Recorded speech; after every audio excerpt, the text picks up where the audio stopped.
আমি অন্ধ জেনেও কেন বিয়েটা করতে চাইছেন উনি? আমার মতো একটা অন্ধ মেয়েকে বিয়ে করে কি পাবেন উনি? কেন করছেন এই পাগলামো? এটা ঠিক নয় মা। এক নাগারে কথাগুলো মাকে বলে দিলাম। আমাকে বিয়ে দেওয়ার জন্য নিজ হাতে সাজাচ্ছে আমার মা। আমার কথায় মা কোনো জবাব দিল না। বেশ কিছুক্ষণ চুপ থাকার পর মা বলল, জামাই তোকে অনেক পছন্দ করে, সে কারণে ঘুরিয়ে ফিরিয়ে কোনো কথা না বলে সোজাসুজি বিয়ের প্রস্তাব দিয়েছে। গতকালকের ঘটনার পর এত ভালো বাড়ি থেকে তোর বিয়ের প্রস্তাব এসেছে, এটা তো তোর ভাগ্য। আমার কথা শোন, চুপচাপ তৈরি হয়ে বিয়েটা করে নে আনিশা, রাজরানীর মতো থাকবি। কিন্তু মা, তুমি তো জানো আমি অন্য একজনকে ভালোবাসি। মা এবার কড়া কণ্ঠে বলে ওঠে, কিসের ভালোবাসা? কত টাকা আয় করে তুই যাকে ভালোবাসিস? এখনও তো পড়াশোনাও শেষ করে উঠতে পারেনি। তুই জানিস আমাদের অবস্থা, তবুও ভালোবাসা নিয়ে পড়ে আছিস। তোর বাবার ক্যান্সার, আর তোর ছোট ভাইয়ের হার্টে ফুটো, আর তুইও তো নিজেও অন্ধ। মেনে নেবে তোর সঙ্গে ওই ছেলের বিয়ে হলে ওর পরিবার? আমার কথা শুনলে অন্তত তুই দেখতে পাবি ভবিষ্যতে নিজের চোখ দিয়ে। তোর মা আমি, তোর খারাপ কখনোই চাই না। মায়ের কথা শুনে আমি বাকরুদ্ধ হয়ে পড়লাম। আমি অন্ধ, আজ পর্যন্ত এভাবে আমার মা কখনো খোঁটা দেয়নি। চোখের কোণে অশ্রু জমা হচ্ছে আমার। অতঃপর অনুভব করলাম মা আমার কপালে টিকলি ঝুলিয়ে দিচ্ছে। হঠাৎ করে নিজেকে বউরূপে দেখার ইচ্ছে জাগলো ভীষণভাবে, কিন্তু দেখব কি করে?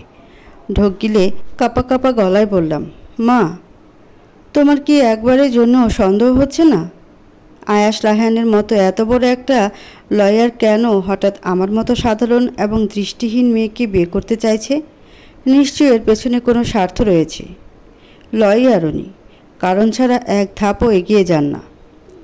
কারণ থাকলে থাকবে, তাতে তোর কি? বিয়েটা চুপচাপ করে নে, এতেই তোর ভালো। নয়তো আর কেউ তোকে বিয়ে করবে না বলে রাখলাম। এমনিতে কাল যে কাণ্ড ঘটিয়েছিস, এরপর কেউ বিয়ের প্রস্তাব নিয়ে আসবে? আগেই তোর বাবাকে পই পই করে বলেছিলাম, মেয়ে মানুষ, তার ওপর চোখে দেখতে পায় না, যখন তখন বাইরে যাইতে দিস না। কে শোনে আমার মতো বুড়ির কথা? হলো তো অঘটন। আমার বুঝতে দেরি হলো না যে এই কথাগুলো মা নয়, আমার দাদিমা বলছে। আমি কপাল কুঁচকে ফেললাম। অদম্য রাগ নিয়ে বললাম, আমাকে কি ঘরবন্দি বানিয়ে রাখতে চাও দাদিমা? আর কাল যা ঘটেছে আমি নিশ্চয় ওটাও আয়াস রায়হানই করিয়েছেন। আমি অন্ধ, তবে কানে কালা নই। একজন মানুষের কণ্ঠ এতটা মিলতে পারে না। দাদিমা আমার রাগান্বিত কণ্ঠে ভারী অসন্তুষ্ট হলো। চেঁচিয়ে মাকে বললেন, দেখছো বৌমা, দেখছো তোমার মেয়ে মুখে মুখে তর্ক করে। এখনই ওকে আদব কায়দা শিখিয়ে দাও। ভবিষ্যতে স্বামী আর স্বামীর বাড়ির কারোর সাথে এমন বেয়াদবি করলে ওরা সহ্য করবে? মা, আপনি যান, আমি দেখছি, ওকে সব বলে দিচ্ছি। দাদিমা হয়তো রাগে গজগজ করতে করতে বেরিয়ে গেলেন। তার পায়ের শব্দ শুনে বুঝে গেলাম আমি। দাদিমা যেতে না যেতে আমি মায়ের হাত হাতাতে হাতাতে একসময় মায়ের হাত ধরে বললাম, মা, আমার বয়স তুমি জানো, কলেজেও পা রাখিনি এখনও। এত কিছুর পরেও 2 বছর স্বাভাবিকভাবে পড়াশোনা চালিয়ে যাওয়ার চেষ্টা করেছি। কলেজে উঠতে কি আর পারবো না? পারবি না কেন? অবশ্যই পারবি। বরং ওই বাড়িতে তোর বিয়ে হলে আরও ভালো কলেজে ভর্তি হতে পারবি। তোর চোখে চিকিৎসা হবে, তখন কোনো সমস্যা থাকবে না। আমি আসছি, তুই বস। ওদিকে জামাই বসে আছে, বিয়েটা শুরু হলো বলে। আমার কোনো রকম কথা না শুনে মা বেরিয়ে গেল আমার হাত ছেড়ে। হতাশ হয়ে বসে রইলাম কিছুক্ষণ। কি করা উচিত এখন? লোকটাকে বিয়ে করে নেওয়া? তিক্ত হলেও সত্যি ওনার বয়স আর আমার বয়স ডিফারেন্স অনেকটা। আমার বয়স 16 বছর, আর আয়াস রায়হান নামক লোকটার প্রায় 29 বছর তো হবেই। যদি ওইসব কেউ ধরে না, মূল বিষয় আমি অন্য একজনকে ভালোবাসি। তাছাড়া আমি এত তাড়াতাড়ি বিয়ে করতে চাই না, আরও পড়তে চাই। যদিও বিয়ের পর হয়তো পড়াশোনা করতে দেবেন। আমি এটাও শুনেছি যার সঙ্গে আমার বিয়ে হচ্ছে ওনার মানসিক সমস্যা আছে। মাঝে মধ্যে ওনার পাগলামি এতটাই বেড়ে যায় সে ঘরের মধ্যে বন্দি রাখতে হয় তাকে। এমন লোকের সঙ্গে সংসার করা যায়? আমি আনিশা সাবিহা, হেমা আহমেদ এবং মাহমুদ আহমেদের বড় মেয়ে। আমার ছোট ভাইয়ের নাম তুষার আহমেদ। পরিবারের সব থেকে বড় সদস্য আমার দাদিমা শিউলি আহমেদ। তার আদেশ সকলে মানার চেষ্টা করে, আমি বাদে। কেননা দাদিমা কুসংস্কারে পরিপূর্ণ। আমাদের পরিবার নিম্ন মধ্যবিত্ত। বাবার ক্যান্সার ধরা পড়ার পরে যা আয় হতো তাও কমে গেল। হঠাৎ করে বড়লোক পরিবার থেকে সম্বন্ধ আসার পর সকলে রাজি হলো, শুধু আমি বাদে। আর যার সঙ্গে আমার বিয়ে ঠিক হয়েছে তার পুরো নাম আয়াস রায়হান। তার সম্পর্কে অনেক শুনেছি। উনি নাকি এমন একজন মানুষ যে টাকা ছাড়া কিছুই বোঝেন না। টাকা আর লাক্সারি ওনার জীবনের সব। মাত্র 1.5 বছরে উনি লয়ার হিসেবে বিখ্যাত হয়েছেন। ওনার যুক্তিতর্কের কাছে সকলে হেরে যায়, তবে ভালো কাজ করতে লয়ার মোটেও হননি। শুনেছি খারাপ লোকেদের পক্ষ থেকে লাখ লাখ টাকা নিয়ে তাদের হয়ে তর্ক করেন আদালতে।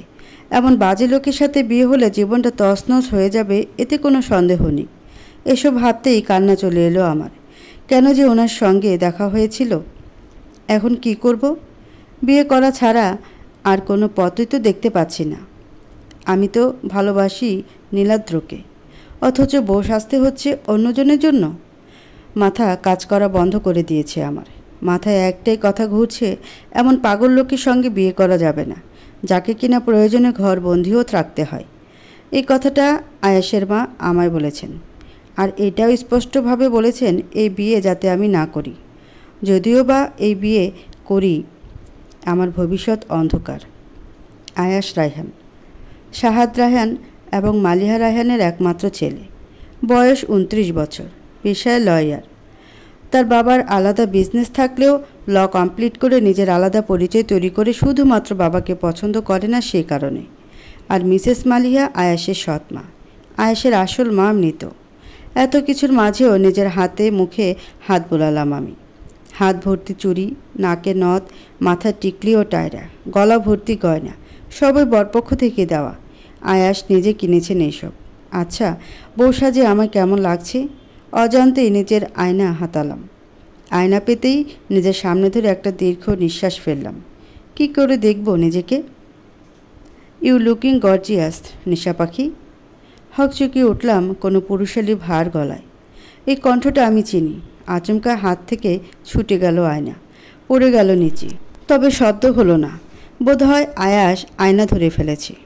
আরে সাবধানে, আয়না পড়ে গিয়ে ভেঙে যাবে তো। আপনি এই ঘরে কি করছেন? তাও এই সময়?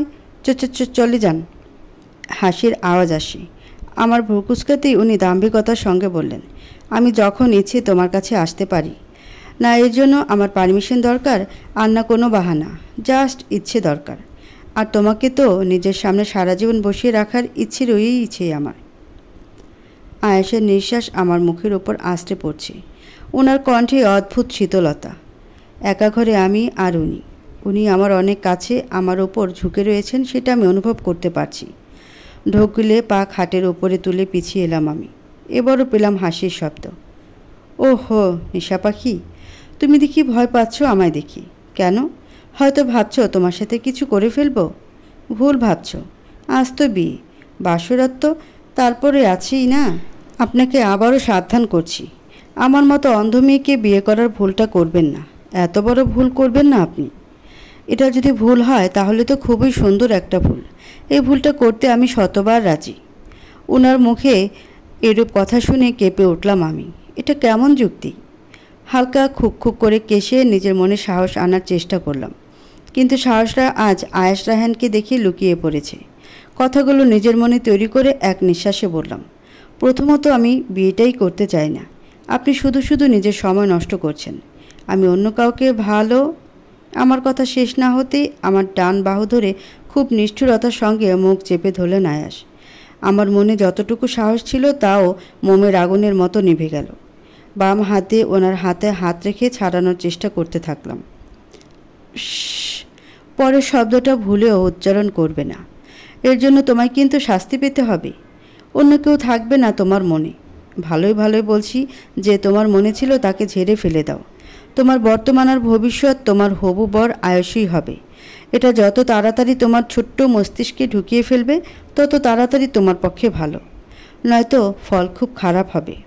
আয়েশের প্রত্যেকটা কথা ভীষণই ধারালো। ভয়ে কুঁকড়ে যাচ্ছি আমি। একটা সময় উনি নিজ থেকে আমার মুখের ওপর থেকে হাত সরিয়ে নেয়। আমি যেন প্রাণ ফিরে পেলাম। বড় বড় শ্বাস নিতে আয়াশ বিরক্তি নিয়ে বলে উঠলেন, উফ, তোমার ঠোঁটে সব লিপস্টিক উঠে আমার হাতে চলে এলো। লাগিয়ে দেব আমি? আমি আর কিছু বলার সাহসই পাচ্ছি না। আয়েশের মায়ের বলা কথাগুলো মনে পড়ছে। ওনার মা ঠিকই বলেছিলেন, ওনার সাথে আমার বিয়ে হলে জীবনটাকে শেষ করে ছাড়বেন। আমার নীরবতা দেখে উনি আবারও বললেন, আই থিঙ্ক আবার লাগানোর কোনো দরকার নেই। তোমাকে এমনি দেখতে রানীর মতো লাগছে। কৃত্রিম জিনিস লাগিয়ে তোমার আসল সৌন্দর্য ঢাকতে চাই না আমি। এভাবেই থাকো। আরেকটা কথা, যেটা বলতে এই রুমে এসেছি, আমি চাই না তোমার এই রূপে আর কেউ দেখুক। তোমার মা দাদিমা দেখেছে, এটাই না। আর কেউ না, কোনো ছেলে তো নাই। শেষ কথাগুলো ধমকে বললেন উনি। তারপর অনুভব করলাম উনি আমার মাথার কাপড় মুখ পর্যন্ত নামিয়ে দিলেন। আমি মূর্তির মতো বসে আছি। আসলে আমি ওনার এমন ব্যবহারে অনুভূতি শূন্য। কানে এলো পায়ের ধাপের আওয়াজ। আস্তে আস্তে মিলিয়ে গেল। এর মানে আয়াস চলে গেছে। সঙ্গে সঙ্গে নিজের মাথার কাপড় ফেলে দিলাম। উঠে দাঁড়িয়ে গেলাম। আমি এই বিয়ে কোনো মতেই করছি না। হাতড়ে হাতড়ে সব জায়গায় ফোন খুঁজছি। মায়ের ফোন এখানেই থাকার কথা। টেবিলে ফোনটা পেয়ে হাতে নিজে খুব সাবধানে নীলাদ্রের নম্বর ডায়াল করে কল করলাম। ফোনটা রিসিভ হতেই শব্দ করে কেঁদে ফেললাম আমি। ভেসে এলো নীলাদ্রের অস্থিরতায় ভরা গলা। আনিশা, কি হয়েছে তোমার? কাঁদছো কেন? কোনো সমস্যা? এভাবে কেঁদো না। আমায় অন্তত বলবে তো কি হয়েছে? আজ আমার বিয়ে নীলাদ্র। হঠাৎ করে কোথা থেকে কি হয়ে গেল বুঝতে পারলাম না। আমি এই বিয়ে করব না। নীলাদ্র যেন আকাশ থেকে পড়ল। হতভম্ব হয়ে বলল, কি বলছো তুমি? আজ বিয়ে? কি করে? তাও এত তাড়াতাড়ি? আমি কাঁদতে কাঁদতে সব নীলাদ্রকে বলে ফেললাম। আর যাই হোক, আমি ওই লোকটার সঙ্গে বিয়ে করব না। কিছু করো প্লিজ। মরে গেলেও বিয়েটা করব না। নীলাদ্র কিছুক্ষণ চুপ থেকে বলল, ওকে, রিল্যাক্স। কাঁদলে চলবে না। ঠান্ডা মাথা যা করার করতে হবে। তোমার বাড়িতে পেছনের দরজা দিয়ে বেরিয়ে এসো। কোনোভাবে সমুদ্রের পাড়ে দেখা করো। তারপর আমি দেখছি। পালানো ছাড়া কোনো গতি দেখছি না আমি। কষ্ট করে চলে এসো আনিশা। আমি আর উপায়ন্তর পেলাম না। বুকটা দুরু দুরু করছে ভয়ে।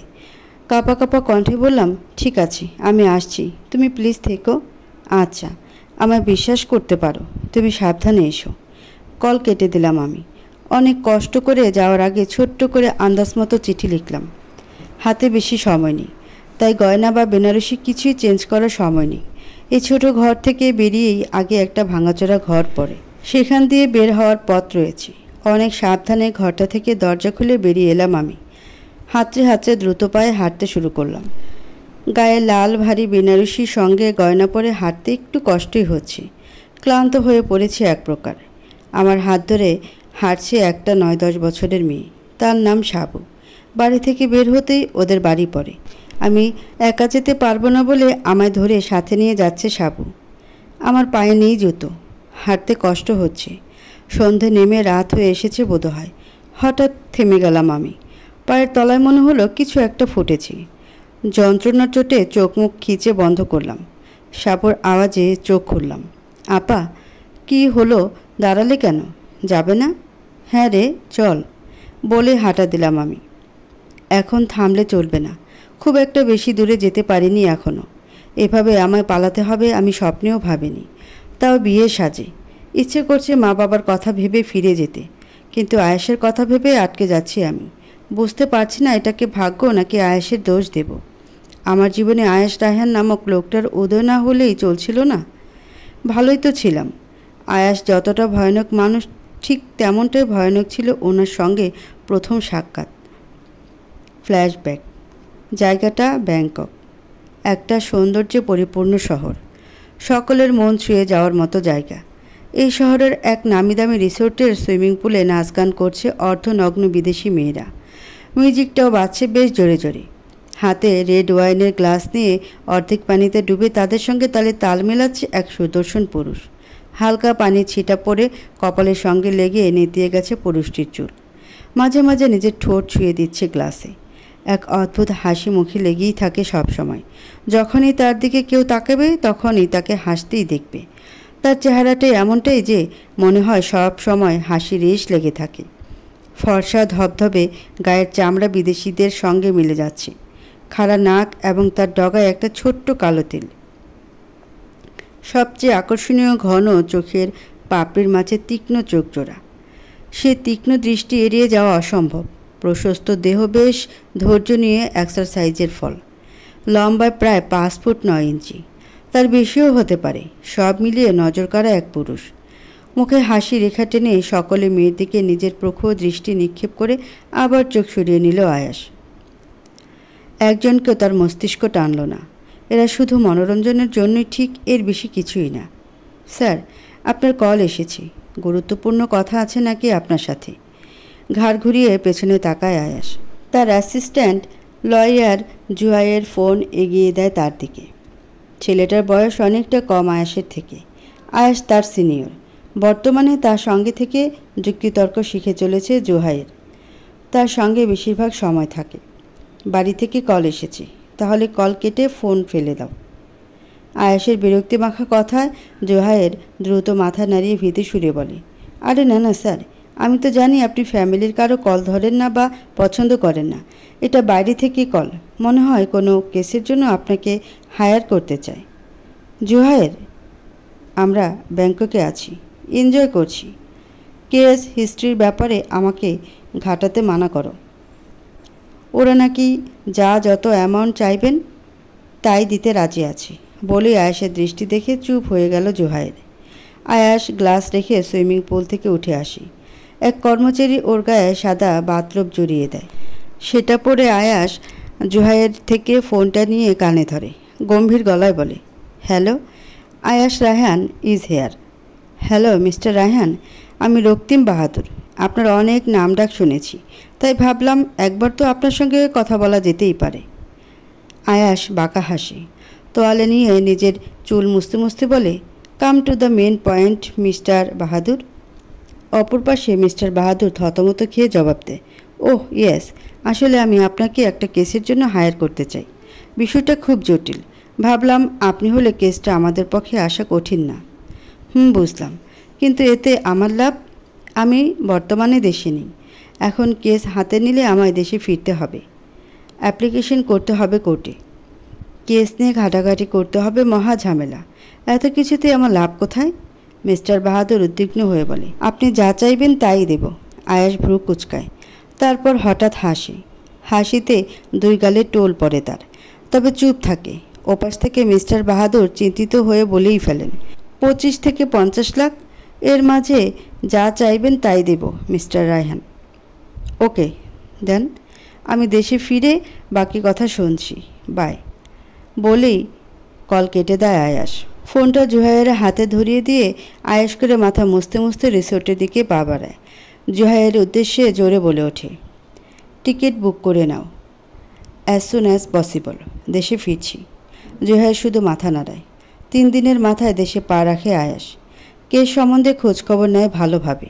রক্তিম বাহাদুরের সঙ্গে দেখাও হয় তার। আয়াস জানতে পারে রক্তিম একটা মেয়ে পাচারকারী চক্রের বিরুদ্ধে কেস করেছে, যেটা 100% সত্যি। আর এটাও জানতে পারে কক্সবাজারে সেই মেয়ে পাচারকারী চক্রের পরের টার্গেট। যদি সেখানে যাওয়া যায়, হাতে নাতে প্রমাণ পাওয়া যাবে। এ প্রমাণ কেস জিতিয়ে দিতে সক্ষম। আয়াস সুযোগটা হাতছাড়া করে না। চলে যায় সকলের সঙ্গে কক্সবাজার। কক্সবাজার পৃথিবীর সব থেকে বড় সমুদ্রের অবস্থান এখানে। সৌন্দর্য পরিপূর্ণ জায়গাটির ভাজে ভাজে। সেই সঙ্গে বিভিন্ন আদিবাসী সমাজের বসবাস সেখানে। মা, আমি বাইরে যাচ্ছি, দুপুরে চলে আসব। আজকে তো ছুটি, হোটেলে কাজও নেই। ছোটরা আমাকে নিতে এসেছে বলেই ছোটদের হাত ধরে বের হতে নিলাম আমি। মা কিছু না বললেও বাদ সাধল দাদিমা, এই মেয়ে, হোটেলে কাজ নেই বলে বাইরে কই যাবি এই সময়? সকাল সকাল এমন জোয়ান মেয়েদের বের হতে নেই, তাও একা একা। বাড়িতে বসে থেকে মায়ের কাছে রান্নাবান্না শিখে নে যা। সপ্তাহে একটা দিনই তো পাই দাদিমা।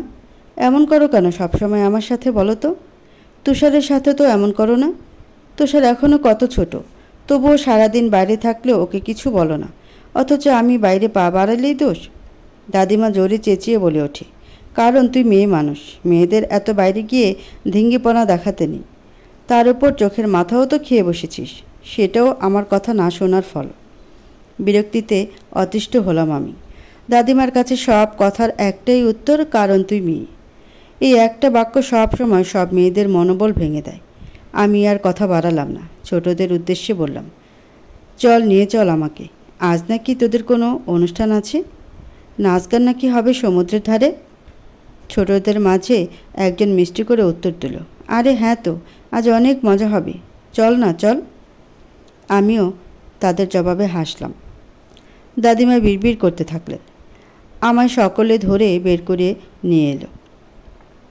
আমরা এলাম সমুদ্রের পাড়ে। এই জায়গাটা মেন পয়েন্টের থেকে বেশ দূরে। মেন পয়েন্টে অনেক লোকজনের ভিড় থাকে। এদিকে তেমন কেউ আসে না। আমার আন্দাজ ঠিক হলো এখান থেকে একটু দূরে ঝোপঝাড় আছে, ডাব গাছ রয়েছে লাইন করে, বিশাল বড় বড় সমুদ্রের ঢেউ উপচে পড়ার শব্দ কানে আসছে, জোরালো হাওয়া এলোমেলো করে দিচ্ছে সব। এটাই একমাত্র জায়গা যেখানে এসে আমি নিজের নিঃশ্বাস নিশ্চিন্তে ফেলতে পারি। অন্যদিন তো হোটেলে কাজ করেই সময় কাটে।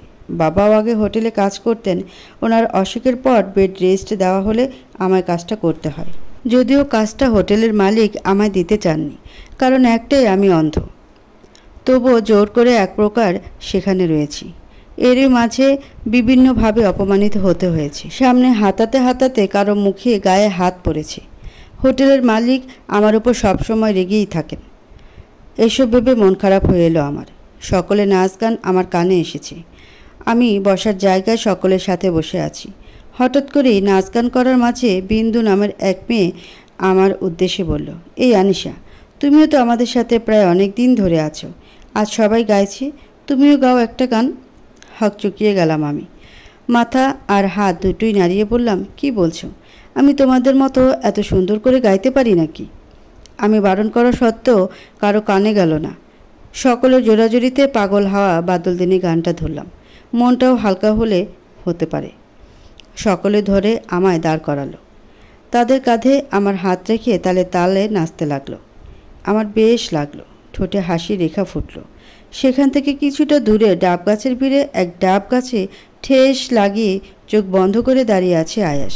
পরনে কালো লং কোট আর কোটের ভেতর গেঞ্জির কালারের সাথে ঝুলানো আছে সানগ্লাস। তার হালকা বড় বড় চুলগুলো বাতাসে মৃদু উঠছে। গাছের ফাঁক ফোকর দিয়ে সূর্যের আলো মুখে পড়ছে। বেশ ক্লান্ত সে, চোখে মুখে রাজ্যের বিরক্তি। এভিডেন্স জোগাড় করতে কি না কি করতে হয়। পাশে জুহাইয়ের কথা বলতে ব্যস্ত তার প্রেমিকার সাথে। হঠাৎ গানের আওয়াজে চোখ খোলে আয়াস। সোজা হয়ে দাঁড়িয়ে এগিয়ে আসে। জুহাইয়ের ফোন রেখে এগিয়ে আসে। জুহাইর, সারাদিন গার্লফ্রেন্ডের সঙ্গে এত প্যাচ প্যাচ করে কি কথা বলো? এত কথা কি করে পাও? আয়াসের অদ্ভুত প্রশ্নে ভীরু চোখে তাকিয়ে জুহাইর অতঃপর মুচকি হেসে বলে, স্যার, আসলে হয়েছে কি, শর্মিলা রাগ করেছে, দেশে ফিরেছি কিন্তু দেখা করিনি, রেগে একেবারে বম হয়ে গেছে, খুব ঝাড়ছে আমায়। তাহলে প্রেম করো কেন? ঝাড় খেতে হলে মায়ের হাতে খাবে। গার্লফ্রেন্ড রোমান্স করার জন্য থাকে, এমন হলে প্রেমিকা রাখার প্রয়োজন কি? স্যার, এটা মনের ব্যাপার, মন না মানলে কী করবেন বলুন? আয়াস উচ্চস্বরে হেসে দেয়, যেন জুহাইয়ের কোনো মজার কথা বলে ফেলেছে। জুহাইয়ের ভ্যাবাচাকা খেয়ে তাকাতে ওর হাতে থাকা দূরবীন নিজের কাছে নিয়ে চোখের সামনে ধরে মেয়েরা যেদিকে নাচ গান করছে সেদিকে তাক করে। তারপর ব্যস্ত কণ্ঠে বলে, আচ্ছা জুহাইর, সকলে কি বলে? মনের অবস্থা ঠিক বুকের বাম দিকে, ঠিক কি না? ঠিক স্যার, কিন্তু বুকের বাম পাশে হার্ট বলে একটা জিনিস আছে, যাকে বাংলায় বলে হৃৎপিণ্ড, যেটা সব সময় বিট করতে থাকে, প্রসারণ আর সংকোচন হয়। তাহলে এর মাঝে মনের অবস্থান কোথায়? হৃৎপিণ্ডকে মন বলা বোকামি, এটা অবাস্তবিক। ছেলেরা মেয়েদের খুশি করতে বলে আমি তোমায় মন থেকে ভালোবাসি, আদৌ মন বলে কিছু হয়ই না, সবই চোখের আকর্ষণ। চোখ আমাদের গোলক ধাঁধায় ফেলে, সেটা কাটাতে পারলে আকর্ষণ কেটে যায়। মেন পয়েন্ট হচ্ছে ভালোবাসা বলতেও কিছু হয় না। জুহাইয়ের আয়াসের এত যুক্তি শুনে কনফিউজড হয়ে পড়ে। এত যুক্তি মিলাতে মিলাতে ওর মাথাটা ভনভন করে ওঠে। কিভাবে পেল এত যুক্তি? এই জন্যই হয়তো সবাই আয়াসের কথায় ঘোল খায়। এই ভেবে শ্বাস ছাড়ল জুহাইর। আয়াস জুহাইরের কথা ভেবে বাঁকা হাসল। মনোযোগ দিল মেয়েগুলোর দিকে। একমাত্র এদের উপরে হামলা চলতে বেশি সময় লাগবে না। গানের আওয়াজ জোরে জোরেই হচ্ছে, বাদ্যযন্ত্র বাজছে। তার দূরবীন আটকে গেল একটা মেয়ের উপর। মেয়েটা সকলের সঙ্গে কাঁধে হাত দিয়ে পা মেলাচ্ছে। হলুদ রঙের একটা লং জামা পরনে, বয়সটা বেশ কম, 15 থেকে 17 এর মধ্যে হবে। পায়ের ছন্দে দুলছে তার কানে থাকা রিং আর চুল। দূরবীনটা ঘুরিয়ে আর একটু বড় করে মেয়েটার দিকে মনোযোগ দিল সে।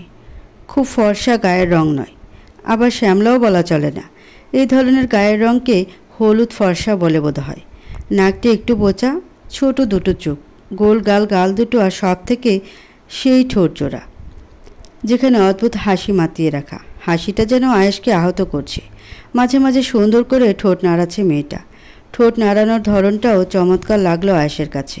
স্যার, আপনি কি তাই দেখছেন যা আমি দেখছি? আয়াস উত্তর দেওয়ার মতো অবস্থায় নেই। সে তো মেয়েটাতে মগ্ন। জুহায়ের আবার বলে, স্যার, কিছু লোক মেয়েদের দিকে যাচ্ছে, দেখে সুবিধার মনে হচ্ছে না। মনে হচ্ছে ওই মেয়ে পাচারকারীদের দল।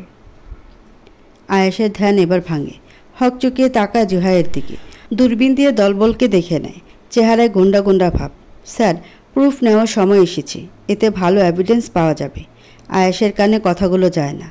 ওর মনটা অস্থির হয়ে পড়ে এই ভেবে যে এখন যদি ওই মেয়েটার কোনো ক্ষতি হয়ে যায় তাহলে কি হবে? ওকে যদি ওরা তুলে নিয়ে যায়? আয়েশের বুক ধক করে ওঠে। মস্তিষ্ক একটাই কথা বলে, এটা হতে দেওয়া যাবে না। মাথা কাজ করা বন্ধ করে দিয়েছে ওর। ও ছুট লাগায় সেদিকে। পেছনে সকলে বিস্ময়ের মাঝে রেখে না জানি কি করতে চলেছে সে। বর্তমান। সেদিন প্রাণের বাজি রেখে আমাকে বাঁচালেন সকলকে। ওনার কাঁধে ছুরি মারা হয়েছিল। সেখান থেকে আমাদের প্রথম সাক্ষাৎ। আমি সেদিন ভয়ে কুঁকড়ে গেছিলাম। এসব ভাবতে ভাবতে হঠাৎ দাঁড়িয়ে গেল সাবু। আপা, ওই তো নীলাদ্র ভাই দাঁড়িয়ে আছে। একটা 3 আঙ্গুলের চোখে দেখতে না পাওয়া মেয়ে, সে কিনা আয়াস রায়হানের নাগাল থেকে পালিয়ে গেল। এতবার করে সুন্দর করে বুঝিয়ে দিলাম যে আমি ছাড়া অন্য কারো নাম মাথায় আনা যাবে না। আমার বোঝা উচিত ছিল। কিছু মানুষ ভালো কথা নয়, শক্ত কথাতেই বোঝে। রাগে কটকট করতে করতে চেয়ারের উপর লাথি মেরে দূরে সরিয়ে দিল আয়াস এবং তার হাতে থাকা আনিশার লেখা চিঠি দুমড়ে মুচড়ে ফেলে দিয়ে পায়ের জুতো দিয়ে পিষতে থাকলো। চিঠিতে স্পষ্ট লেখা, আমাকে সকলে ক্ষমা করে দিও। আয়েশ রায়হানের মতো লোককে বিয়ে করা সম্ভব নয়। একজন মানসিক রোগীর সঙ্গে ঘর করা যায় না। তোমরা হয়তো ওনার রূপ দেখনি, মুখোশ পরা লোক যে। আসল রূপটা আমি দেখেছি। এরপরও এই বিয়ে করা আমার কাছে আত্মহত্যার সমান। আমাকে পাগল বলে কোন সাহসে? বিয়ে করতে চেয়েছি বলে মাথায় উঠে গিয়েছে? মানসিক রোগী আমি? হে ওয়েট, আমি মানসিক রোগী? এই কথাগুলো কে বলেছে ওকে? আশেপাশে সকলে ওর ভয়ানক আর তুখ দৃষ্টি দেখে সকলে কুকিয়ে গেল ভয়ে। আয়া সবার দিকে তাকিয়ে নিজের দৃষ্টি স্থির করলো তার সৎ মায়ের দিকে। সাক্ষীর জন্য আপনাকে আমি আসতে বলিনি, মিসেস মালিয়া রায়হান, কিন্তু আপনি এসেছেন। আমার ভালো করতে নয়, আমার নামে যত বদনাম করা যায় সেসব করতে। Am I right? Mrs Maliha বিস্ময় নিয়ে তাকালেন। কি বলবেন এর উত্তরে বুঝলেন না। কি বলা উচিত? আয়াসের বাবা সাহাদ রায়হান উপস্থিত ছিলেন সেখানে। এই দশা দেখে মিসেস মালিয়া সাহাদ সাহেবের কানে ফিসফিস করে বললেন, এসব কি করছে তোমার ছেলে অন্যের বাড়িতে এসে? একে তো গরিবের ঘরের মেয়েকে পছন্দ করেছে, চয়েস বলতে কিচ্ছু নেই, আর এসব অভদ্রতা। থামতে বলো ওকে। সাহাদ সাহেব স্ত্রীর কথা শুনে আয়েশার দিকে তাকান। আয়াস নিজ মনে কিছু বিড়বিড় করছে আর এদিক সেদিক তাকাচ্ছে।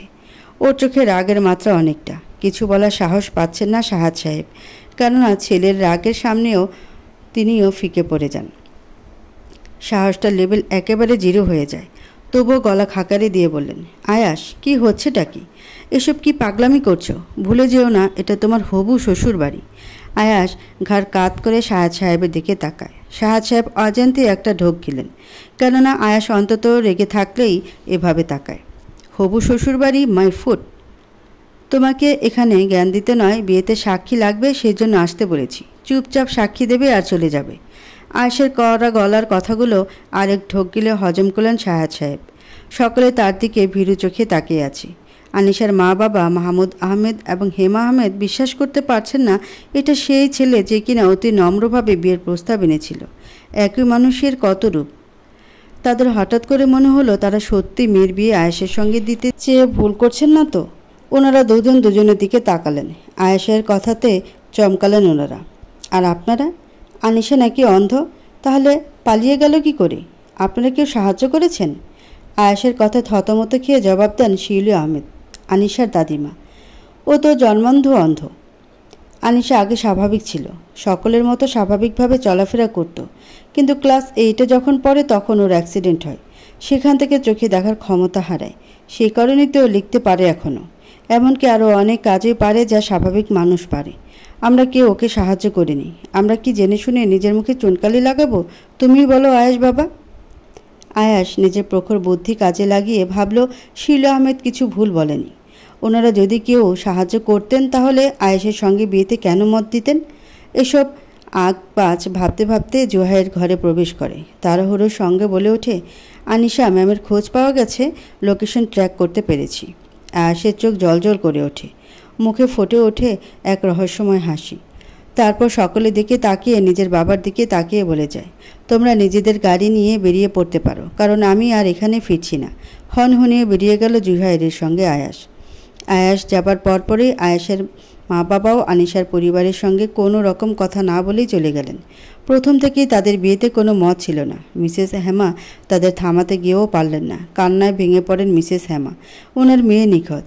এবার সত্যি সত্যি মনে হচ্ছে এসবের জন্য ওনারাই দায়ী। কান্নারত অবস্থায় উনি বলেন, আমার মনে হচ্ছে আমরা সত্যি কোনো ভুল করে ফেলেছি। আনিশা ঠিক বলছে না তো? আজ জামাইয়ের আচরণ দেখেছ? আমিও একই কথা ভাবছি হেমা, দীর্ঘশ্বাস ফেলে বলেন মাহমুদ আহমেদ। কিন্তু তাদের ধমক দিয়ে চুপ করালেন শিউলি আহমেদ। কি বলছো তোমরা? না জামাইয়ের কি না রাগ করা স্বাভাবিক না? কত আশা নিয়ে বিয়ে করতে এসেছিল, সব ঠিক ছিল, কিন্তু তোমাদের আশকারা পাওয়া মেয়ে এই রাতে উধাও হয়ে গেল। বিয়ের আসর থেকে যদি পাত্রী উধাও হয় তাহলে পাত্রপক্ষের খারাপ লাগা স্বাভাবিক না? আর ওরাও তো বড়লোক মানুষ, ওদের তো রাগ হবেই। তোমরা অযথা বেশি বুঝছো, চুপ করো তোমরা। নাচ জামাই ঠিক মেয়েটাকে খুঁজে বের করবে। শিলা আহমেদের কথায় নিজেকে আশ্বস্ত করতে পারলেন না মিসেস হেমা। হাঁসফাঁস করতে থাকলেন। তুষারকে কাছে টেনে এনে জড়িয়ে ধরলেন উনি। অনেকক্ষণ ধরে নীলাদ্রের হাত ধরে কেঁদে চলেছি আমি। কান্না যেন ফুরোচ্ছেই না। কোথা যাব, কি করব, কিচ্ছু বুঝতে পারছি না। নীলাদ্র আমাকে সান্ত্বনা দিয়ে বলল, কান্নাকাটি করলে তো চলবে না আনিশা, এভাবে করতে থাকলে তো ধরা পড়ে যাব। তুমি কি এখান থেকে যেতে চাও না? এখান থেকে যাওয়ার বিন্দু মাত্র ইচ্ছে আমার নেই, কিন্তু আয়েশের জন্য আমায় যেতে হবে। বুঝতে পারছি না কোথায় লুকাবো। তুমি এখানেই দাঁড়াও, আমি গাড়ি নিয়ে আসছি। তোমার পায়ে লেগেছে, যেতে পারবে না। ভয়ে ভয়ে ছেড়ে দিলাম নীলাদ্রের হাত। হয়তো সে চলেও গেল। সমুদ্রের পাড়ে গা ছমছমে পরিবেশে থাকতে ভয়ও করছে, পায়ে করছে যন্ত্রণা। রাতের জোয়ার ভাটায় সমুদ্রের পানি আরও কাছে চলে এসেছে। হাড় হিম করা বাতাসে দুটো বাহু ধরে ঠকঠক করে কাঁপছি আমি। আর কারণ খুঁজছি, হঠাৎ কেন আমার মতো অন্ধ মেয়েকে বিয়ে করতে হবে আয়েশকে? এর আগে উনি যেমন আমার উপকার করেছেন তেমনই বদনামও করে ছেড়েছেন। আমি নিশ্চিত উনি আমায় তুলে নিয়ে গিয়েছিলেন, যার কারণে বদনাম হয়েছে আমি। এই জন্যে দাদিমা আমার বিয়ে দেওয়ার জন্য এত তাড়াহুড়ো করেছেন। সেই সঙ্গে আমার মা বাবাও। প্রায় 10-15 মিনিটের মতো দাঁড়িয়ে আছি একা, কিন্তু নীলাদ্র আসছে না। একসময় ভয় আমার মনে জমা হতে শুরু করলো। এখন সাবুও নেই।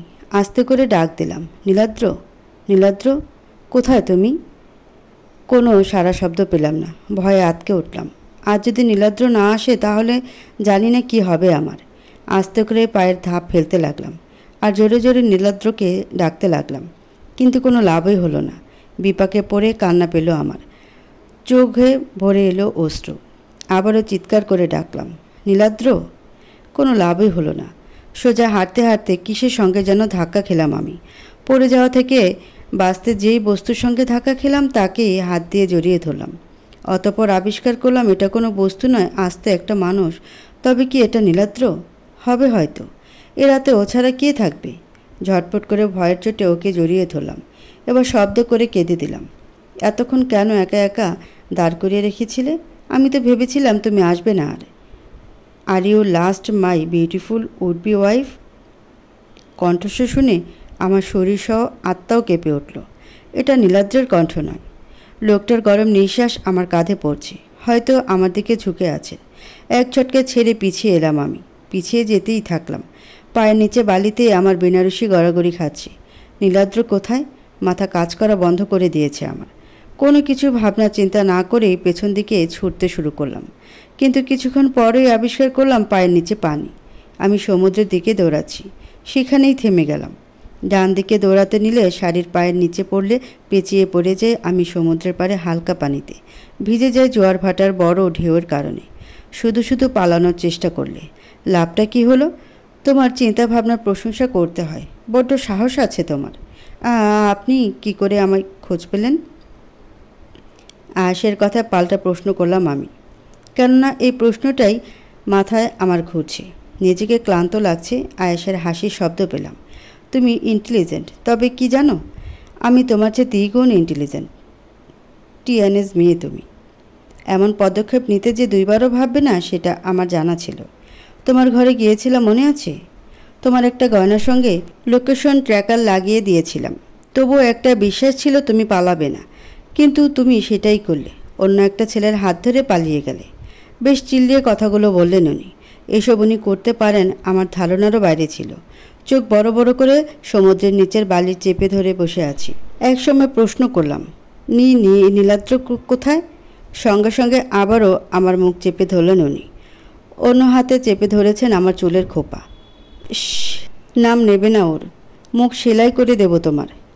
ভুল তুমি অনেক করে ফেলেছ, আমাকে আর রাগিও না ডার্লিং। আর ওই ছেলেটাকে অজ্ঞান করে রাস্তার মাঝখানে ফেলে দিয়ে এসেছি। এখন গাড়ির নিচে চাপা পড়লে সেটা গাড়ির দোষ হবে, তাই না? আমি কথাই বলতে পারছি না। নিজের চুল ছাড়ানোর চেষ্টা করতে করতে দুর্বল হয়ে পড়লাম আমি। মাথাটা ভার হয়ে আসছে, শক্তি কমে আসছে। একসময় চোখ জোড়াও বন্ধ হয়ে এলো আমার। নেতিয়ে পড়লাম একেবারে। শেষবারের মতো অনুভব করলাম উনি আমাকে তার বুকে জড়িয়ে নিলেন। আমার কানে আসছে ওনার চমৎকার কণ্ঠে বলা কিছু অস্পষ্ট কথা। যার হাসিতে আহত হয়েছি তাকে এত সহজে ছাড়ি কি করে বলো? যার চোখে নিজের ভালো থাকা দেখেছি তাকে এভাবে হারাই কি করে বলো? তাকে যে রেখেছি মনের অন্দরমহলে, সে অন্দরমহল থেকে তাকে কেউ বের করতে পারবে না। জ্ঞান ফিরল আমার। আশেপাশে হাতাতে থাকলাম আমি। চোখ খুললাম। ঠান্ডা লাগছে খুব, মনে হচ্ছে এসি চলছে। কিন্তু আমার বাড়িতে এসি আসবে কোথা থেকে? আমার মুখের ওপর পড়ছে গরম নিঃশ্বাসের উত্তাপ। সেই নিঃশ্বাসের সঙ্গে আমার নিঃশ্বাসে জোরে জোরে ওঠানামা করছে। মনে হচ্ছে কেউ আমার ওপর উবু হয়ে রয়েছে। দ্রুত সরে যাওয়ার চেষ্টা করলাম আমি, কিন্তু লাভ হলো না।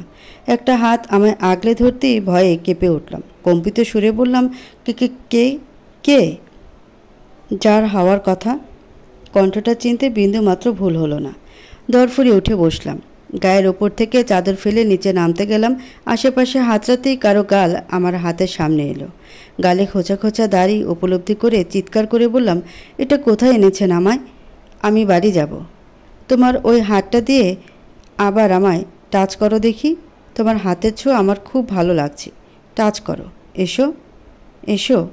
আমি স্পষ্ট বুঝতে পারলাম আয়াস প্রসঙ্গ পাল্টাতে চাচ্ছেন। রাগ হলো আমার। আরও দ্বিগুণ জোরে চেঁচিয়ে বললাম, আমি কি বললাম শুনতে পাননি? কোথায় এনেছেন আমায়? আর আমার শাড়ি? আমার গায়ে তো শাড়ি ছিল, এই জামা নয়। কে চেঞ্জ করেছে এসব? নিজের হাত আর মুখে হাত বুলিয়ে দেখলাম। আমার শাড়ি চেঞ্জ করিয়ে দেওয়া হয়েছে।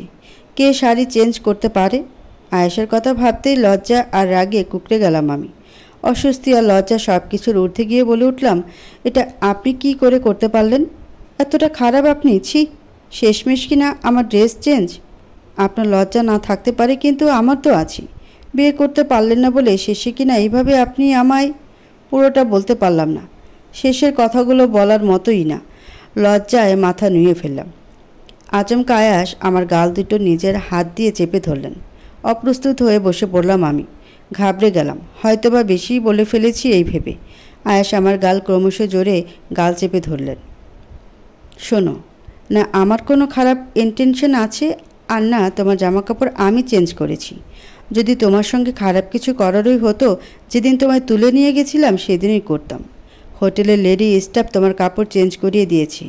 যদি তখনই ভিজে শাড়ি তোমার শরীর থেকে না সরানো হতো, জ্বরে পুড়ে যেতে এতক্ষণে। আক্রোশে ফেটে পড়ে কথাগুলো বললেন আয়াস। আমার গাল দুটো ছেড়ে দিয়ে এক প্রকার ধাক্কা দিলেন উনি।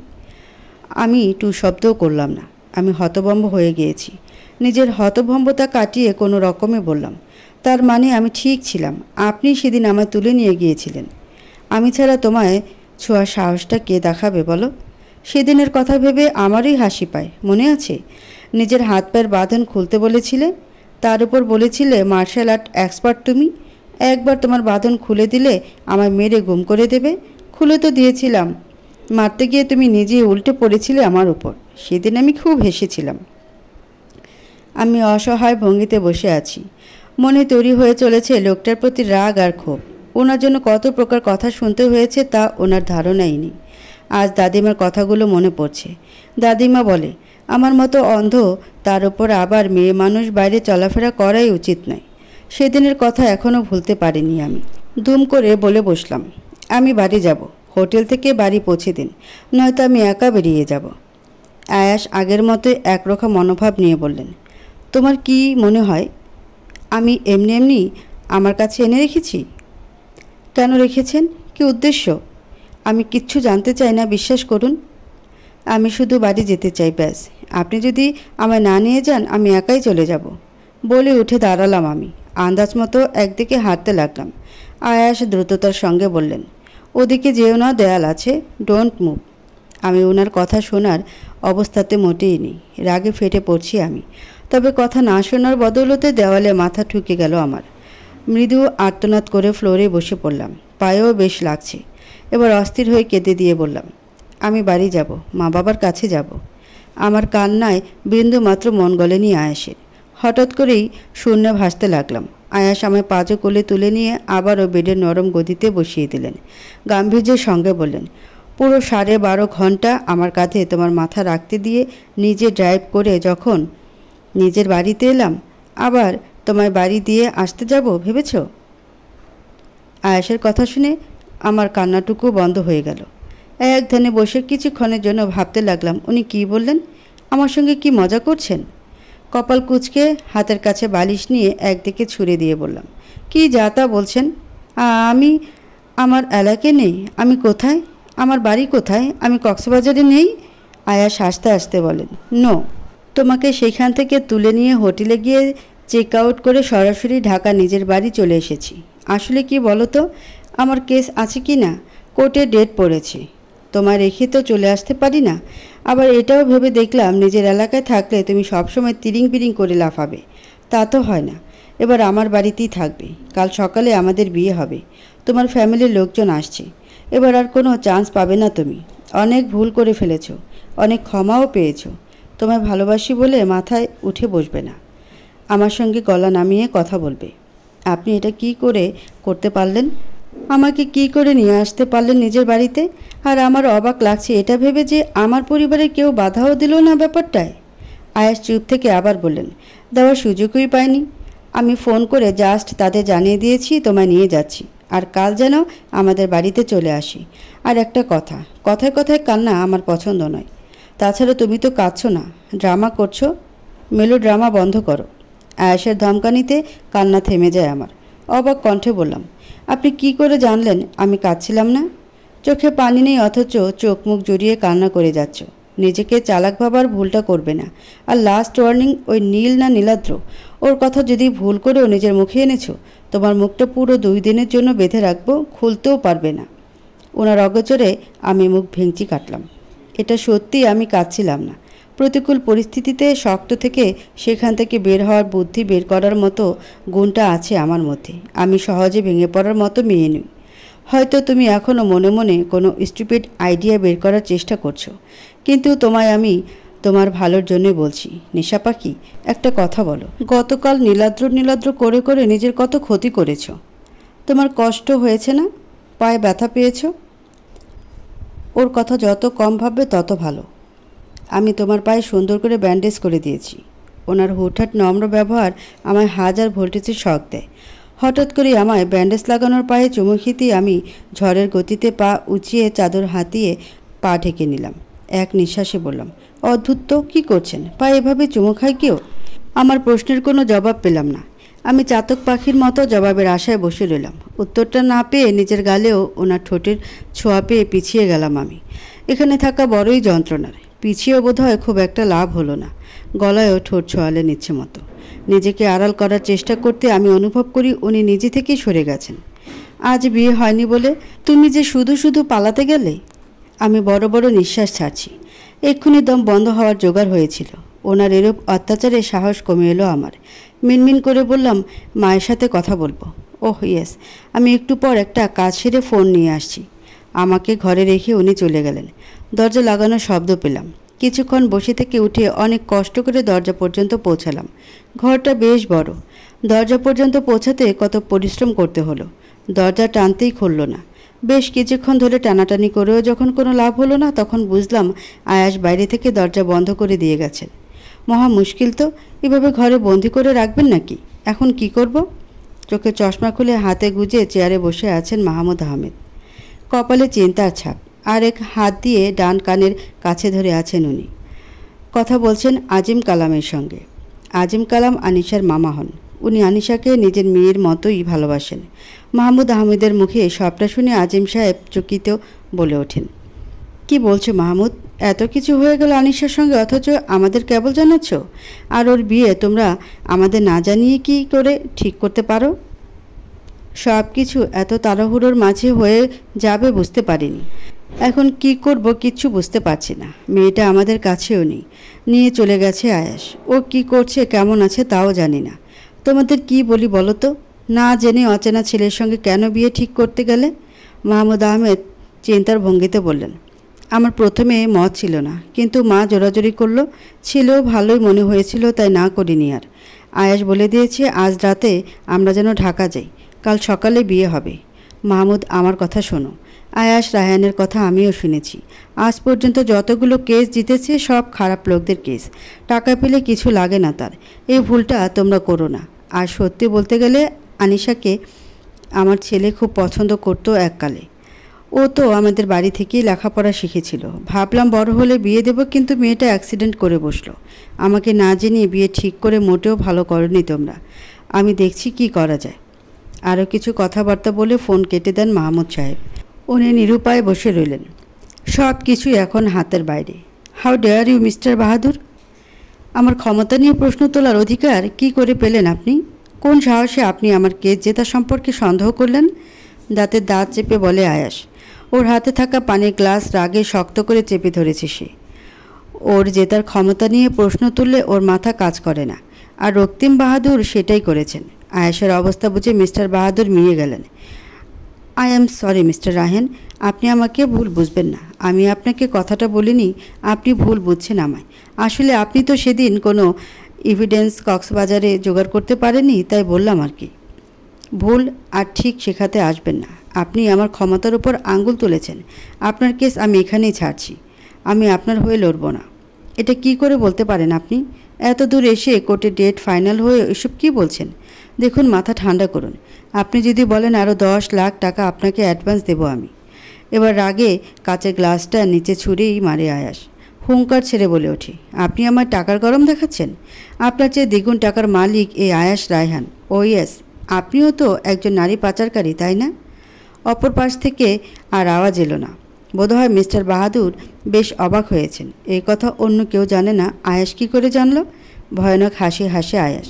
ভাবছেন এই কথা কি করে জানলাম? আমি আগে থেকে জানতাম আপনি অযথা এই কেসটা করেননি। আসলে আপনার নারী পাচারের বিজনেসে তালা ঝুলে যাচ্ছিল ওই আরেক দলের জন্য, যার বিরুদ্ধে আপনি কেস করেছেন। সেই কারণেই তো ওদের রাস্তা থেকে সরিয়ে আনার আপনার রাস্তার ক্লিয়ার করতে চাইছেন। আমি সব জানি। আমার ক্লায়েন্টের ব্যাপারে জন্ম তারিখ থেকে তার ঠিকুজি কোষ্টি আমার সব জানা। আপনি আমায় রাগিয়ে ঠিক করেনি। এর দাম আপনি সঠিক সময়ে পাবেন। বলে ফোনটা কেটে দেয় আয়াস। মাথায় আগুন জ্বলছে ওর। তাকিয়ে আছে ভাঙা গ্লাসের কাচের টুকরোর দিকে। হাত পা রাগে ঠকঠক করে কাঁপছে। ফুলে উঠেছে কপালের রগ। অস্থির হয়ে উঠেছে সে। এক পর্যায়ে কাচের টেবিলে থাকা সব কিছু ফেলে দেয় সে। তবুও যেন ক্ষান্ত হয় না তার মন। নিজের চুল চেপে ধরে বসে আছে আয়াস। মাথাটা কাজ করা বন্ধ করে দিয়েছে। কাঁপছে তার পুরো শরীর। কি করলে তার মনটা শান্ত হবে বুঝতে পারছে না। মাথার মধ্যে অসহ্যকর যন্ত্রণা হচ্ছে তার। যদিও এটা নতুন কিছু নয়। হঠাৎ করে যখন রাগটা বাড়ে এক অদ্ভুত মাথা ব্যথা জাগে। এটা আয়াসের কাছে অসহনীয়। এদিক ওদিক হাঁটতে হাঁটতে অস্থির হয়ে আশেপাশে সব জিনিস ছুঁড়ে মারে আয়াস। কাচের শোকেসে লাথি মেরে ভেঙে ফেলে। এতে তার পায়ে আঘাত লাগে না। স্যান্ডেল পরে থাকায় কাজ তার পা স্পর্শ করতে পারে না। আমার আবার কেন যন্ত্রণা হচ্ছে? সহ্য হচ্ছে না। ইচ্ছে হচ্ছে মাথা কেটে ফেলতে। কি করে এই যন্ত্রণা কমাবো? কি করব? চোখ মুখ খিচে কিছুক্ষণ দেয়াল ধরে দাঁড়িয়ে থাকে আয়াস। কপাল বেয়ে দরদর করে ঘাম বেয়ে পড়ে। একটা সময় চোখ মেলে সে ছুটে যায় কাবার্ডের ড্রয়ারের দিকে। ড্রয়ার খুলে এদিক ওদিক জিনিস এদিক ওদিক করতে থাকে আর প্রলাপ বকতে থাকে। ও ইঞ্জেকশন কোথায় গেল ওটা? আমার মাথা যন্ত্রণা কমাতে পারে ওটা, কিন্তু কোথায়? অস্থির হয়ে কথাগুলো বলতে বলতে ওর হাতে আসে একটা ইঞ্জেকশনের সিরিজ। বাম হাত দেখে ইঞ্জেকশন নিজে নিজেই পুশ করে ফেলে আয়াস। তারপর ফেলে দেয় ডাস্টবিনে সেটা। অতপর মাথা চেপে ধরে। ইঞ্জেকশন নিলেও যন্ত্রণা কমতে দেরি লাগবে। এতক্ষণ মাথা ব্যথা সহ্য করলে মরেই যাবে আয়াস। সে নিজের হিতাহিত জ্ঞান হারিয়ে অজান্তেই তার হাতের কাছে থাকা মাটির ফুলদানি তুলে নিজের কপালে আঘাত করে বসে। সঙ্গে সঙ্গে ফুলদানি ফেলে দিয়ে দীর্ঘ নিঃশ্বাস নেয়। তার কপাল ফেটে রক্ত বের হচ্ছে, তার কোনো খেয়ালই নেই। একসময় চোখটা বন্ধ হয়ে আসে ওর। দেয়ালের সাথে ঘেঁষে হাত পা ছিটিয়ে পড়ে যায় সে, বিধ্বস্ত হয়ে পড়ে থাকে সেখানেই। বেডের ওপর বসে থেকে নীলাদ্রের কথা ভাবছিলাম আমি। নীলাদ্রের সঙ্গে কি করে কথা বলা যেতে পারে সেই বিষয়ে ভাবতে মগ্ন ছিলাম। আচমকা বিকট শব্দ কানে এলো আমার। কান খাড়া করতে আরও অনেক শব্দ পেলাম। মনে হচ্ছে পাশের ঘরেই কেউ একেবারে ইচ্ছে মতো জিনিসপত্র ভাঙচুর করে চলেছে। আন্দাজও করলাম মানুষটা কে হতে পারে। ঝড়ের গতিতে উঠে হাতে দরজা পর্যন্ত গেলাম, ধাক্কাতে লাগলাম দরজা। কেউ আছেন? প্লিজ দরজাটা খুলে দিন। আমার কথা যেন কারো কানেই গেল না। এই বাড়িতে কি আয়াস একা থাকেন? তা কি করে হয়? ওনার বাবা মাও তো আছেন। এই ভেবে আবারও চিৎকার করে ডাকলাম আমি, কেউ থাকলে দরজাটা খুলে দিন প্লিজ, আমি বাইরে যাব। দরজা ধরে হাত দিয়ে শব্দ করতেই থাকলাম। কিছুক্ষণ পরেই খুলে গেল দরজা। 2 ধাপ পিছিয়ে গেলাম আমি। কে? আমি মালিহা রায়হান। মেয়েলি কণ্ঠে আশ্বস্ত হলাম আমি। উনি তো আয়েশের মা। মুখে হাসি ফুটিয়ে ধন্যবাদ জানালাম ওনাকে, কিন্তু উনি আমার কথার কোনো উত্তর দিলেন না। ভাবলাম হয়তো চলে গেছে, কিন্তু আমাকে ভুল প্রমাণ করে দিয়ে ওনার কণ্ঠে আবারও শুনতে পেলাম, পালাতে তো পারলে না, আয়েশের অত্যাচার তো সইতে হবেই। আমি তো ওকে ছোট থেকে জানি, ও তোমাকে মানুষ নয় নিজের প্রিয় জিনিস মনে করছে। আরও নিজের প্রিয় জিনিসগুলো কখনোই কাউকে দেখতে অবধি দেয় না। তোমার ভালোর জন্যে বিয়ে করতে না করেছিলাম আমি জানি, কিন্তু আমারও বিয়ে করার কোনো ইচ্ছে নেই, বিশ্বাস করুন। আমি চাই না ওনাকে বিয়ে করতে। উনি তো আমাকে পারলে শিকল দিয়ে বেঁধে রাখবেন। আমি এখানে একা কী করব? আচ্ছা, একটু আগে জিনিস ভাঙচুর করার শব্দ আসছিল, আপনি পেয়েছেন? আয়েশের মা খুব স্বাভাবিকভাবেই উত্তর দিলেন, হ্যাঁ পেয়েছি। নিশ্চয়ই তোমার হবু বর মাথা গরম করে আবার ঘর এলোমেলো করছে। সবে তো বাড়িতে এলে, আরও ওর কত রূপ দেখবে। আমি ওর ঘরের দিকে যাচ্ছি, মনে হচ্ছে নিজের কোনো ক্ষতি করে বসেছে, নইলে শান্ত হয়ে ঘরে বসে থাকতো না। আকাশ থেকে পড়লাম আমি। নিজের ক্ষতি করেছে মানেটা ঠিক মেলাতে পারলাম না। বিস্ফোরিত কণ্ঠে বললাম, মানে? নিজের ক্ষতি করবেন কেন উনি? তা কি করে বলবো? আয়ুষই ভালো বলতে পারবে। নিজের অজান্তে অস্থিরতা বাড়তে থাকলো আমার মনে। সে অস্থিরতা লুকোতে গিয়েও পারলাম না। হম্বিতম্বি করে বললাম, দয়া করে আমাকে ওনার ঘরে নিয়ে যাবেন। বাবা যে তোমার বিরুদ্ধে গিয়ে বিয়ে করছে, তোমার অত্যাচার করছে, তার প্রতি এত দরদ? নাকি বড় বাড়ি গাড়ি আর টাকার দরদ? কথাগুলো উদ্ভট আর যুক্তিহীন লাগলো আমার কাছে। অদ্ভুত মহিলা তো উনি। নিজের ছেলের অবস্থা আর আমার সঙ্গে দাঁড়িয়ে দিব্যি আমাকে যাচ্ছে তাই বলে চলেছেন। যদিও সৎমা, কিন্তু শেষমেশ মা শব্দটা তো জড়িয়ে আছে।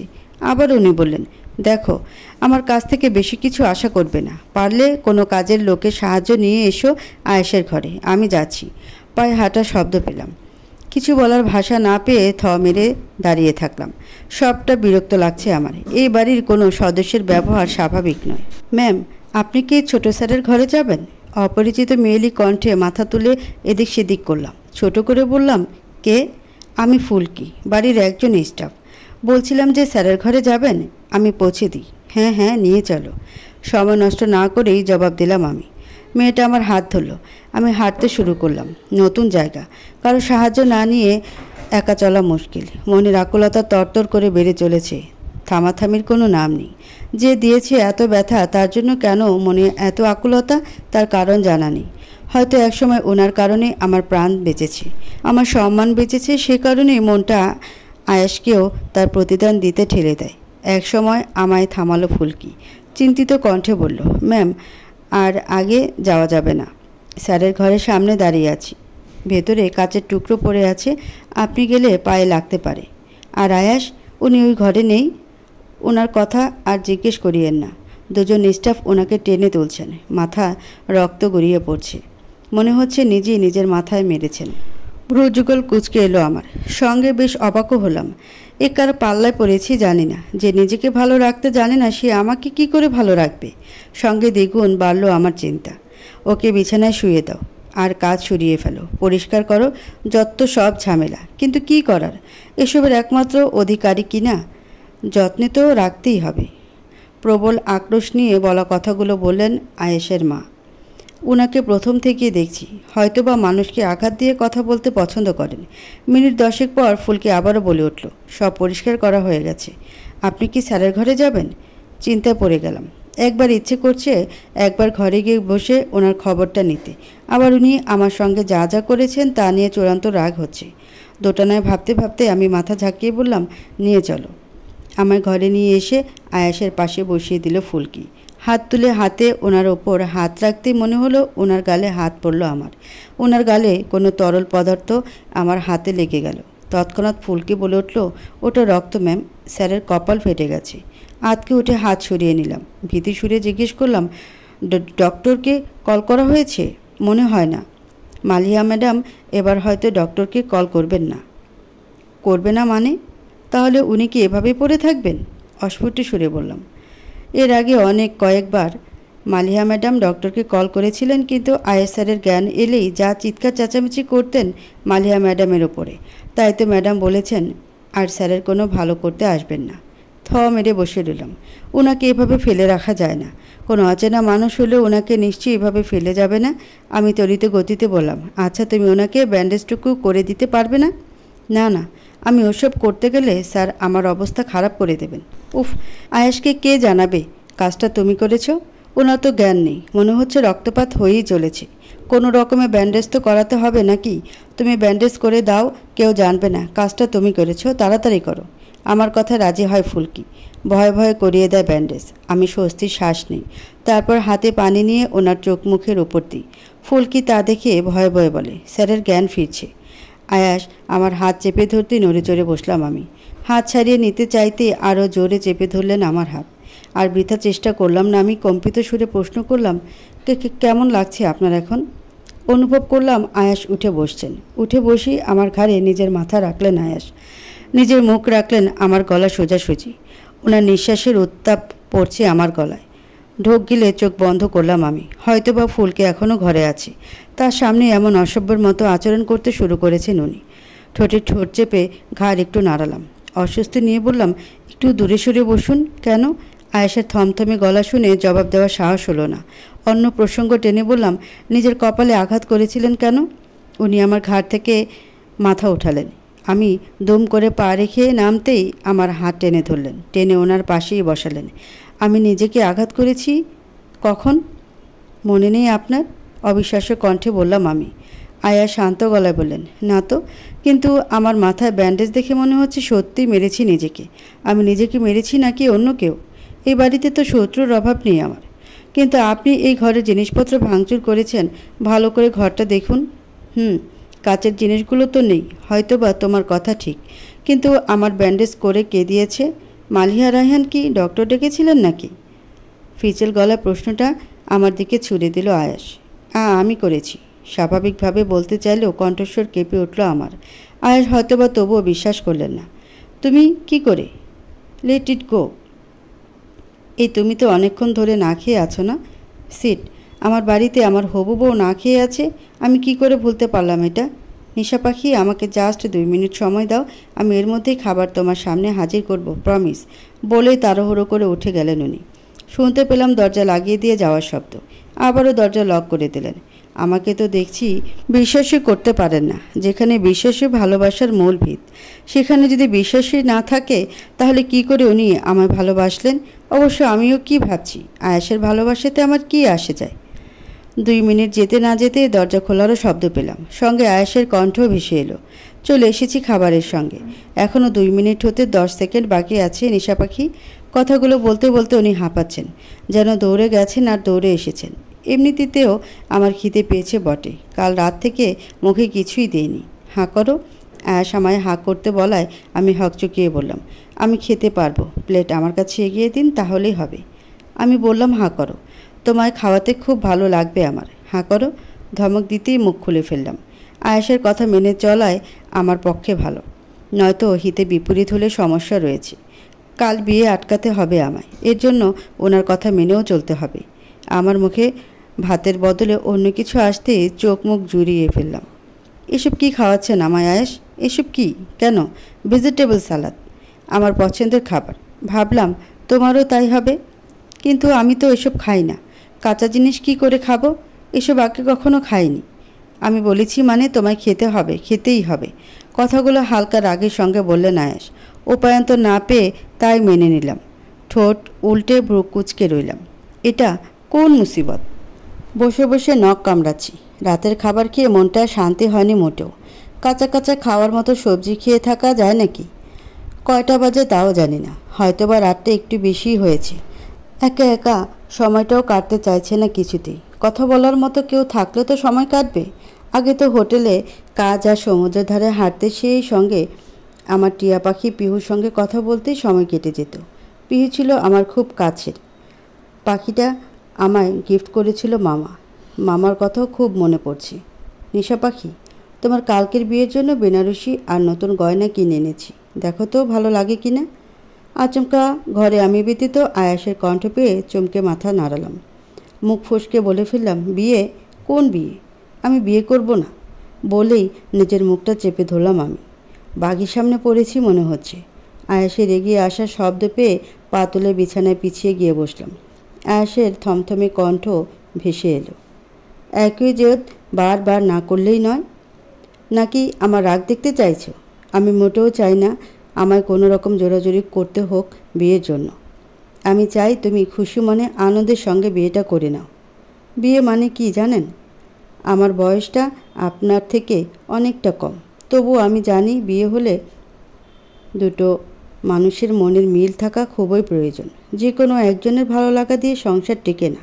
কথাগুলো আনমনে বলে ফেললাম আমি। আমার মাথাতেই নিয়ে আয়াস আমার কথায় কতটা পরিমাণ রেগে যেতে পারেন শুধু মনে হলো। আর বলে ফেললাম। আয়াস রাগে গজগজ করতে করতে বলে উঠলেন,